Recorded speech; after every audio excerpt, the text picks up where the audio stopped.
Зима окончательно вступила в свои права. Дети радуются, а коммунальщики работают.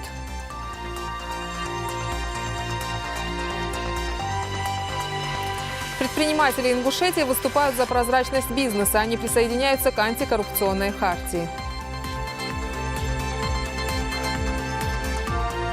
Бисер, шелк и стразы. Учитель первой икажевской школы впервые представила свои творческие работы.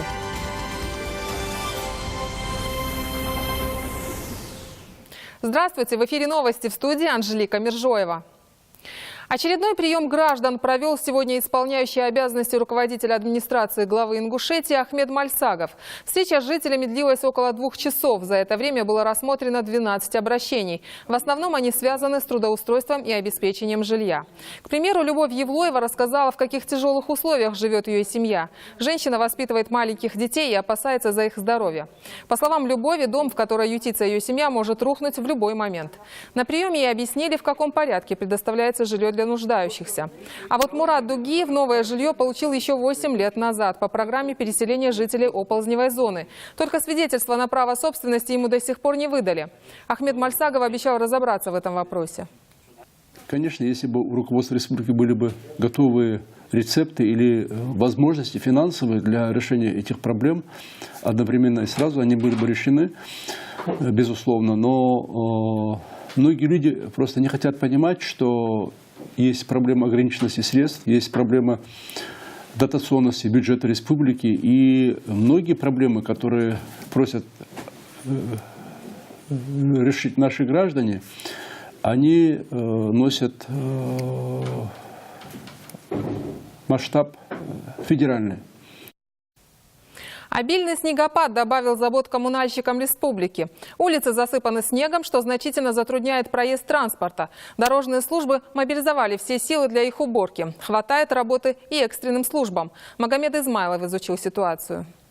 Зима в Ингушетии разбушевалась. Крепкий мороз держится вторые сутки. Прогнозы синоптиков неутешительны. Снег и порывистый ветер еще возможны. С раннего утра на дорогах работает снегоуборочная техника. Местами наблюдается перебои в электро- и газоснабжении. В региональном МЧС готовы к любым прихотям природы. Свет, газ, вода должно быть. Дороги должны быть чистые. А для этого, чтобы это было, оперативный штаб смело здесь дежурит. Вы должны всю эту информацию передавать в оперативный штаб правительства. При правительстве. То есть в взаимодействии с ними вся эта информация должна проходить. Личный состав МЧС переведен на повышенный режим готовности. Центр управления кризисными ситуациями каждые 2 часа докладывает Южный региональный центр управления МЧС о ситуации в республике. Через 2 суток, по прогнозам синоптиков, погода улучшится. А пока МЧС предостерегает от поездок на личном транспорте, особенно в направлении Ростовской области. Население обращение больше что касается, без необходимости не выезжать в сторону Ростовской области, в сторону Москвы. Потому что у нас сейчас на данный момент уже 3-е сутки стоит автобус рейсовый, который с Москвы едет. Это на 1151 километре трассы М4 Дон. Учитывая то, что техника стоит на всем участке дороги, то есть огромное количество техники, ни главного управления по Краснодарскому краю, ни территориальные подразделения, они просто не успевают развозить топливо по машинам, потому что 3-4 сутки, когда машины стоят, постоянно прогревается, минусовая температура, вот это проблема. Сложная ситуация складывается на дорогах республики. Гололед и снежные наносы повышают риск дорожно-транспортных происшествий, поэтому водители не спешат ехать на высокой скорости, и только лишь некоторые идут на обгон. Самое главное, чтобы у нас был сабр. Ну, дорога очень скользкая. Просьба была дорожникам, чтобы они там немножко помогли с песком, солью. На этой неделе в Ингушетии зарегистрировано несколько крупных аварий. Есть погибшие и пострадавшие. Причины тому самые простые – несоблюдение скоростного режима и отсутствие зимней резины. Очень большая была просьба ко всем водителям еще раз отнестись более ответственно к своей жизни, сменить летнюю резину на зимнюю, быть более внимательным на дороге, соблюдать скоростной режим и более быть терпимее к себе и к окружающим, так как сегодняшнее наше терпение на дороге – это залог безопасности. Зима завалила снегом практически все регионы Северокавказского округа. Синоптики не исключают, что их прогнозы могут не сбыться, и холода через 2 суток не отступят. О том, что задумала коварная зима, знает только природа. Магомед Измайлов, Рахман Цуров, Новости 24. Предприниматели Ингушетии выступают за прозрачность бизнеса. Они присоединяются к антикоррупционной хартии. Впервые эту идею озвучили 2 года назад на экономическом форуме в Сочи. Таким образом, авторы инициативы рассчитывают повысить доверие граждан к бизнесменам. Подробнее Фатима Кариева.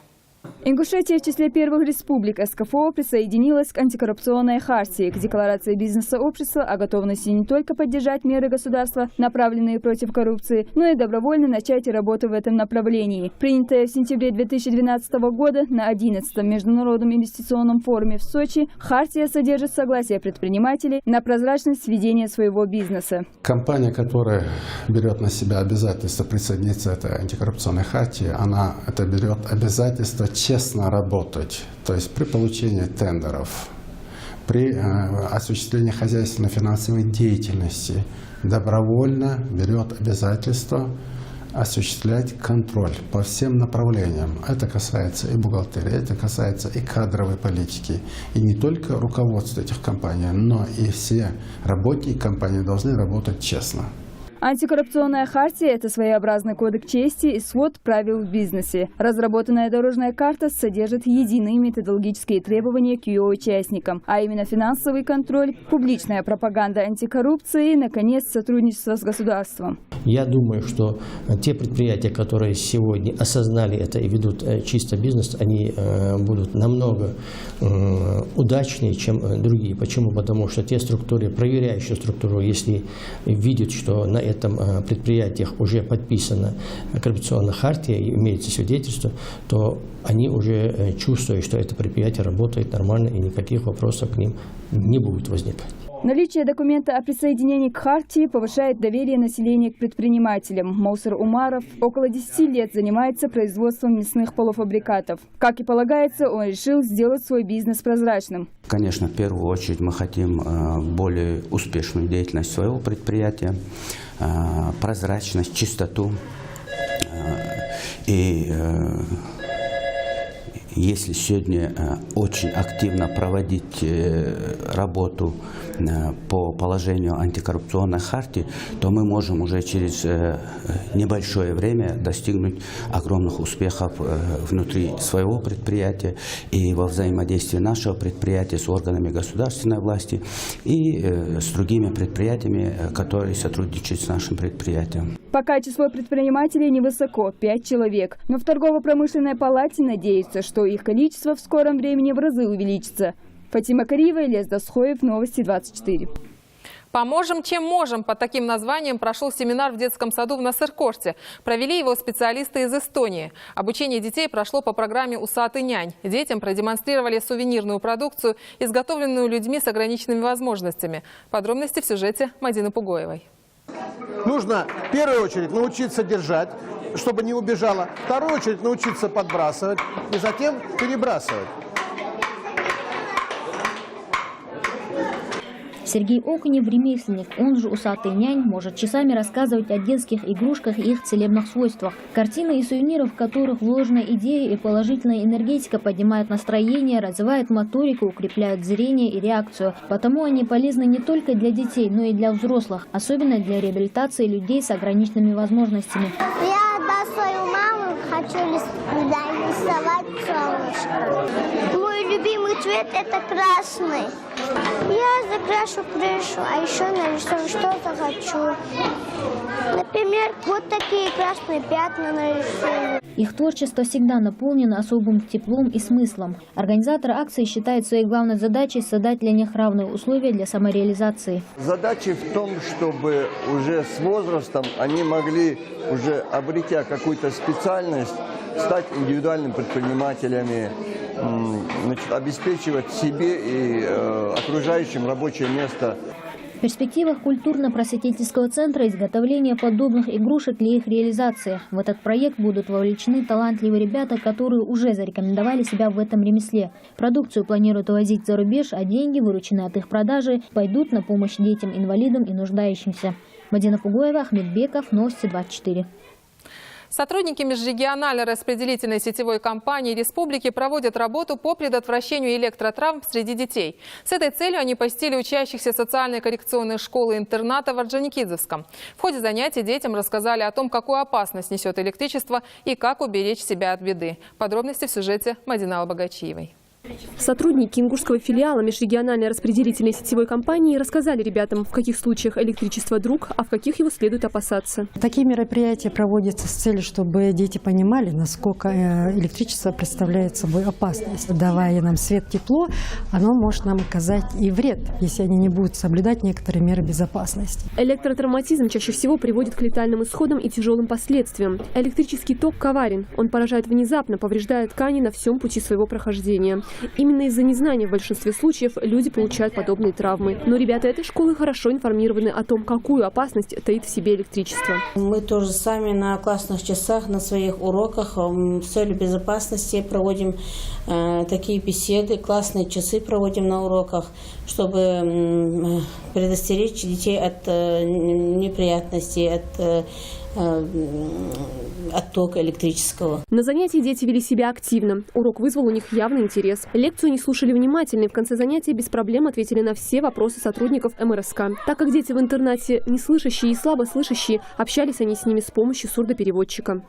Я узнала сегодня, что электричество может приносить как пользу, так и вред. Нужно всегда соблюдать правила безопасности. Нельзя трогать мокрыми руками розетки, оборванные провода. В случае происшествия с электричеством нужно вызвать службу спасения. В этот раз сотрудники межрегиональной распределительной сетевой компании помимо традиционной лекции провели еще и конкурс на лучший рисунок на тему электробезопасность. Занявшие с 1 по 3 места получили в подарок шахматы. Остальным участникам конкурса вручили наборы для рисования. Мадина Албагачиева, Ильяс Досхоев, Новости 24. Древнегреческая трагедия в ингушской интерпретации. Государственный ансамбль национального танца Ингушетия готовит постановку по сценарию немецкого режиссера Петера Крюгера. В основу сюжета лег текст из произведения Эсхила «Прометей прикованный». Сейчас коллектив осваивает новый язык танца. Постановка обещает быть яркой и необычной. Хайди Адельбиева побывала на первой репетиции. Питер Крюгер приехал в Ингушетию с очередным творческим экспериментом. На этот раз известному немецкому режиссеру приглянулся коллектив госансамбля Ингушетия. Впрочем, знакомство Крюгера с ингушскими танцорами состоялось в Германии 6 лет назад, во время их гастролей. Теперь же он сам подарит им постановку по сценарию древней трагедии Эсхила «Прометей прикованный», написанной 2500 лет назад. Современную интерпретацию назвали «Прометей на Кавказе». Это самая древняя и волнующая история для человечества. Она очень похожа на ингушскую легенду Пхармат. По новому преданию, Прометея приковывают к скале на Кавказе за ослушание верховного бога Зевса. Удивлен, насколько они вариативны, насколько все слаженно делают и схватывают на лету. Я должен честно сказать, работать с ними одно удовольствие. Я рассчитывал на большие трудности. Конечно, нелегко. Для ребят эти движения несколько незнакомы. Постановка повествует о двух мирах. В мире богов танцорам еще предстоит потрудиться, поскольку движения в этой части постановки для них несколько непривычны. С другой стороны, мир чужестранцев. В этой роли кавказские народы, чьи танцы для наших артистов близки по духу. Главное, красиво, качественно исполнить эту постановку. От нас зависит, по-моему, как воспримут здесь. Но мы стараемся, чтобы хорошо показать. Поэтому здесь работаем. Конечно, для начала непривычно в таком жанре работать. Не то, чтобы мне, но для всех танцовщиц тоже. Мне, если честно, нравится, интересно, что-то новое. А тут уже другой стиль, другой жанр. Вот только музыку режиссер выбрал необычную. Постановку будет сопровождать произведение известного немецкого композитора Карла Орфа «Кармина Бурана». Тем и интереснее эксперимент, считают артисты.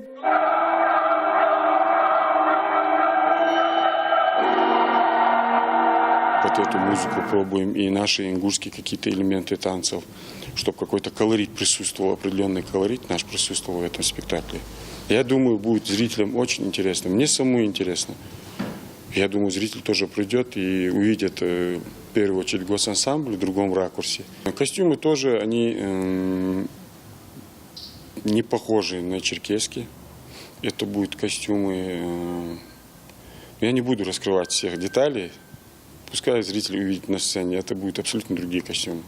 Премьера новой постановки ожидается в конце марта. Вместе с тем, солисты Ингушетии работают над большой концертной программой, которую они представят в Сочи участникам и гостям Олимпиады. Хадия Дельбиева, Рамзан Миржоев. Новости 24.